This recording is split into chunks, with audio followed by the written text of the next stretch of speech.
Bonjour à toutes, bonjour à tous. Nous voici pour la 5e fois réunis autour de notre émission Parlons Affaires et on va consacrer aujourd'hui notre émission à quelque chose qui peut apparaître assez technique, assez ardu de premier abord, les astuces de la clause bénéficiaire. Mais vous allez voir, on va expliquer ça, on va décortiquer ça ensemble et vous allez voir, c'est très simple. Bonjour Gérard Beckerman. Bonjour Nicolas Bétou. On va tout de suite commencer à entrer dans le vif du sujet avec, comme c'est maintenant la tradition, la une d'un journal. C'est dit, c'est écrit. On regarde tout de suite cette une. Épargne, les règles des donations aux enfants pourraient être assouplies. C'est une une de l'Opinion et c'est une chronique que j'avais reprise pour Europe 1.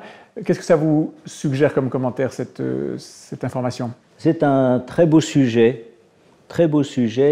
qui, hélas, attire les convoitises de certains élus de la République. Et vous avez raison de réaffirmer la nécessité de pouvoir transmettre à ses enfants dans de bonnes conditions. Alors, on va directement sur notre sujet de cette fameuse clause bénéficiaire. Pourquoi est-ce que la clause bénéficiaire est si importante? Qu'est-ce que c'est? C'est un acte d'amour, de vie. L'assurance vie, c'est quelque chose de très existentiel. Regardez, on a aujourd'hui 1800 milliards en assurance vie. Et on sera parti avant d'avoir pu la consommer. Oui. On consomme à peu près 100 milliards d'assurance vie. Les retraits, les rachats pour faire face aux aléas. Ce qui veut dire qu'il faudrait attendre 18 ans pour consommer toute l'épargne sans reversement, qui très souvent sont supérieurs aux retraits. Donc je dis que l'assurance vie, pourquoi je dis que c'est un acte de bienveillance plutôt? C'est un acte qui consiste à gratifier ceux que nous avons aimés, que ce soit des enfants, des proches ou d'autres bénéficiaires. D'où cette clause oui. bénéficiaire. Et donc on va rentrer précisément dans le détail. On va faire ça avec un expert, une experte en réalité, que nous accueillons dans un instant.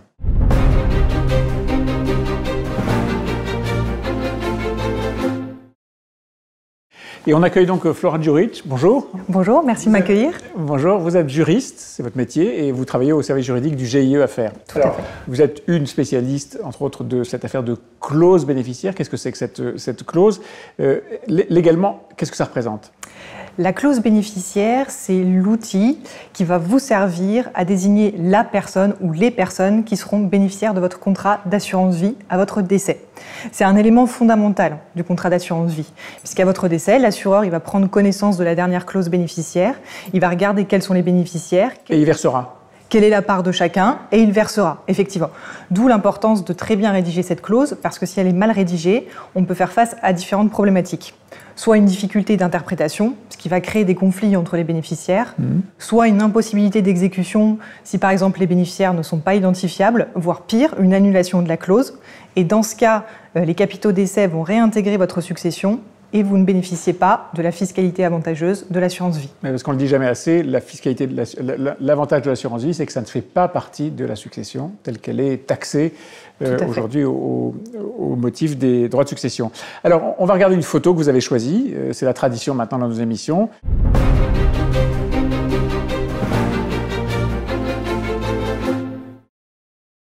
Alors, c'est un Scrabble, bien sûr, avec les 4 lettres à faire et des clauses comptes doubles. Pourquoi est-ce que vous avez choisi cette image? Pour la syntaxe, chaque mot dans une clause bénéficiaire a un sens. Si vous utilisez le terme « et » ou « ou », ça n'a pas la même signification. D'où l'importance d'être extrêmement précis, extrêmement clair dans la rédaction de sa clause bénéficiaire. Et il ne faut pas hésiter à se faire aider. Gérard Beckerman, sur cette clause et sur ce vocabulaire, justement? Flora a raison. C'est de la syntaxe, c'est de la grammaire, c'est du solfège, c'est d'une extrême précision. Et il faut que la rédaction corresponde mot pour mot, virgule pour virgule, à la volonté du signataire. Et il faut, à la faire, d'ailleurs c'est gratuit, se faire assister d'un conseiller, d'un agent ou d'un courtier pour la rédiger. Qui vous guide dans la rédaction. Oui. Qu'est-ce qui se passe? Les conseillers donc rentrent dans l'intimité, au fond, de l'adhérent. C'est une lourde responsabilité. Il y a un secret absolu, un secret professionnel.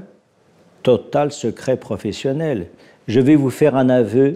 Même le président de l'affaire, il n'a pas accès à la rédaction des clauses bénéficiaires, sauf à la mienne. Oui, j'imagine. On ne peut pas. Et vous êtes sûrement très bien conseillé pour la rédiger. je me suis fait conseiller pour la rédiger, bien sûr. C'est important, la rédaction. Alors, très Flora, important. ce bénéficiaire, donc, on l'a compris, il peut être différent de ce qu'on imagine. Ça n'est pas forcément les héritiers directs, ça peut être des gens qui viennent d'autres horizons. Ça n'est pas défini de façon automatique.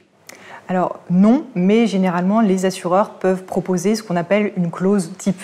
Généralement c'est une clause qui est rédigée de manière mon conjoint, à défaut mes enfants nés ou à naître, vivants ou représentés, à défaut mes héritiers. Mais cette clause type n'est pas adaptée à toutes les situations. Si je prends un exemple, dans la clause que je viens de vous citer, la clause type, on a mon conjoint, à défaut mes enfants. Si personnellement je ne suis pas mariée, mais que je vis en concubinage ou parce que je suis pacsée avec la personne avec qui je vis, je n'ai pas de conjoint. Donc dans mon exemple, les capitaux décès iraient à mes enfants. Directement aux enfants. Exactement. Est-ce que vous diriez simplement qu'il vaut mieux que chacun rédige sa clause avec un conseiller, encore une fois, plutôt que d'adopter la clause type d'un assureur? Tout à fait. Si la clause type n'est pas adaptée à votre situation, n'hésitez pas à recourir à une clause personnalisée. Vous pouvez choisir des bénéficiaires soit par leur qualité, soit de manière nominative. L'essentiel, c'est toujours de prévoir des bénéficiaires de différents rangs pour passer de l'un à l'autre. Et généralement, on conseille de terminer la clause par la mention « à défaut, mes héritiers ». Pour illustrer ce que vient de dire Flora, prenez un grand-père qui a 2 enfants. Et si par malheur, un enfant part avant le grand-père, eh bien, la totalité des capitaux décès profitera, je dirais, à un seul enfant et non pas aux petits-enfants de l'enfant qui est décédé, vous voyez. Donc il faut prévoir la représentation. Il faut prévoir, si c'est la volonté de l'adhérent, ce cas particulier. En tout cas, des cas qui évitent des impasses ou des injustices qui peuvent être ressenties comme telles par la famille au moment du décès. Flora, est-ce que c'est forcément des membres bénéficiaires de la famille?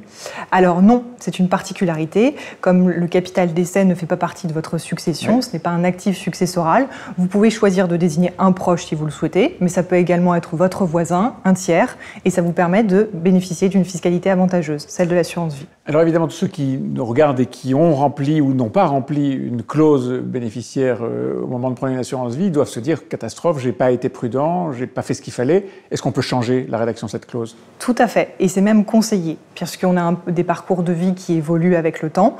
Notre situation à un moment T n'est pas forcément celle de l'instant d'après, donc il est tout à fait conseillé et recommandé de modifier sa clause bénéficiaire en fonction de son parcours de vie. Et est-ce qu'on peut avoir plusieurs bénéficiaires sur plusieurs contrats? Tout à fait. Vous pouvez avoir plusieurs bénéficiaires sur un même contrat, mais vous pouvez aussi avoir plusieurs bénéficiaires sur vos différents contrats. Il faut rappeler que la législation et la fiscalité ont pas mal évolué ces dernières années. Il est parfois encouragé de recourir à son conseiller pour voir si la fiscalité d'un contrat ancien permet de privilégier un bénéficiaire en particulier et celle des contrats plus récents d'autres bénéficiaires. Donc toujours adapter son contrat pour le futur à la réalité de l'instant. Tout à fait. Je comprends de ce que vous me dites qu'on peut évidemment désigner des membres de la famille, d'autres, plus ou moins proches. On peut désigner qui on veut? Alors, on peut désigner un grand nombre de personnes, mais il y a quand même certaines limites.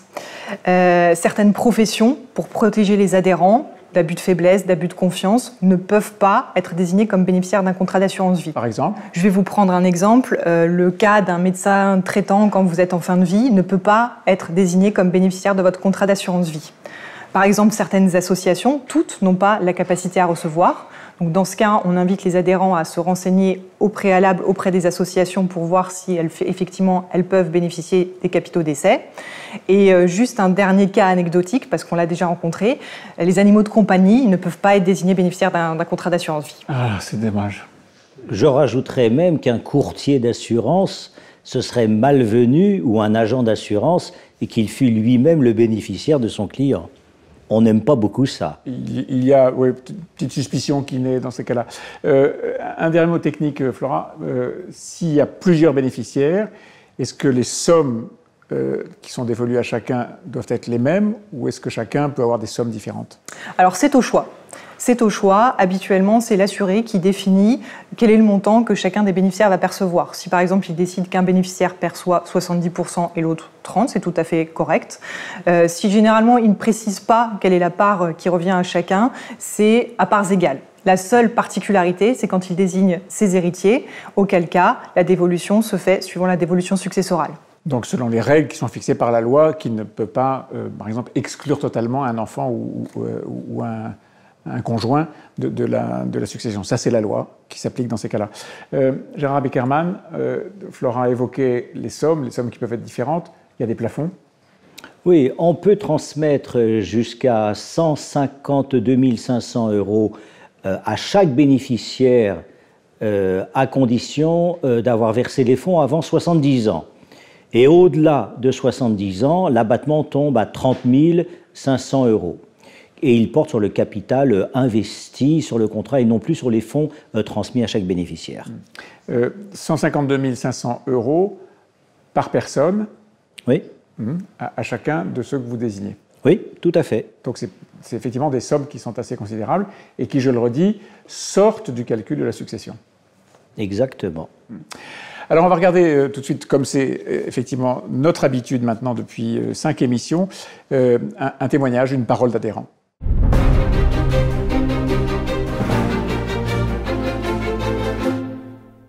Je m'appelle Mathilde, j'ai 26 ans. Je suis cliente affaires depuis un certain temps maintenant, depuis quelques années. Je fais confiance à Affaires parce que c'est une entreprise que je trouve assez jeune et engagée. J'ai un contrat d'assurance vie qui me permet en fait de pouvoir épargner sur le long terme. Je pense qu'elle va rester parce que c'est un proche familial, on va dire, que j'ai mis dessus. Par contre, je sais que si jamais je compte mettre quelqu'un d'autre ou privilégier quelqu'un d'autre s'il m'arrive quelque chose, je sais que je vais peut-être faire un autre contrat ou effectivement peut-être rédiger la clause que j'ai sur ce contrat-là, mais de manière différente, où je vais peut-être faire des portions, on va dire, de mon capital dans ces clauses-là, en fonction du nombre de personnes que je veux protéger. Avec les conseils de mon conseiller, j'ai essayé de la faire la plus claire possible parce que en fait on se rend compte avec plusieurs en cherchant un peu que parfois suite à un décès les clauses peuvent être ambiguës et amener à des soucis ou à des problèmes de transmission et d'interprétation. Du coup, je me suis rapprochée de mon conseiller qui m'a conseillé de faire cette clause-là et d'être la plus claire possible et qu'on puisse retrouver la personne la plus facilement possible, en fait.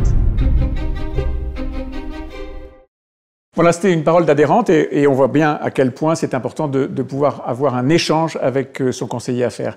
Alors, l'assurance vie, c'est un produit très attractif, y compris sur le plan fiscal, et donc très attirant pour les fiscalistes, et en tout cas ceux qui font la loi fiscale. Il y a régulièrement des menaces sur le statut fiscal de l'assurance vie. Ça va durer, ça va tenir? Jusqu'à maintenant, ça a duré et ça a tenu. Mais quand vous dites très attractif, je vous répondrai oui et non. Bien sûr, c'est un produit qui est avantageux, très avantageux. Mais ces avantages, il faut comprendre d'où ils viennent.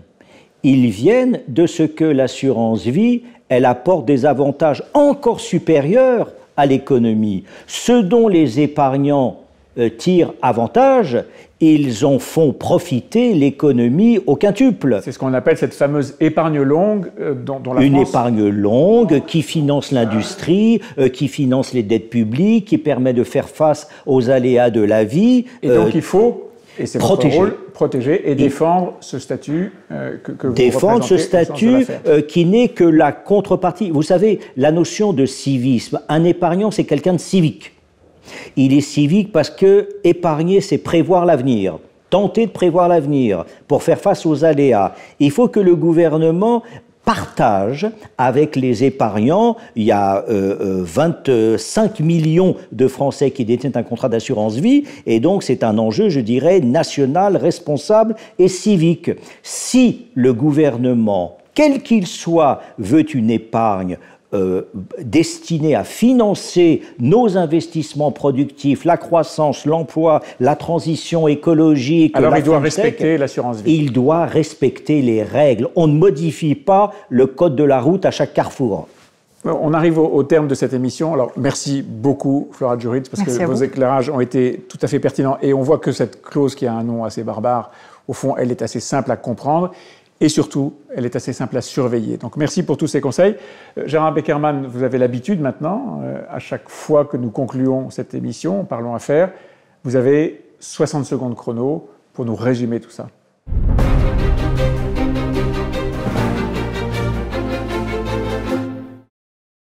Écoutez, l'assurance vie, comme je le disais au début, c'est un acte existentiel. Elle est rarement pour soi. Elle est rarement pour soi parce qu'on n'a pas le temps d'en profiter de notre vivant, si ce n'est pour faire face aux aléas de la vie. Mais nous sommes satisfaits quand nous nous disons que ce fruit de notre travail, il va servir à nos proches. Et nos proches, c'est pas toujours lorsque nous sommes vivants, c'est quand nous ne sommes plus là. Et je le disais, c'est une épargne existentielle.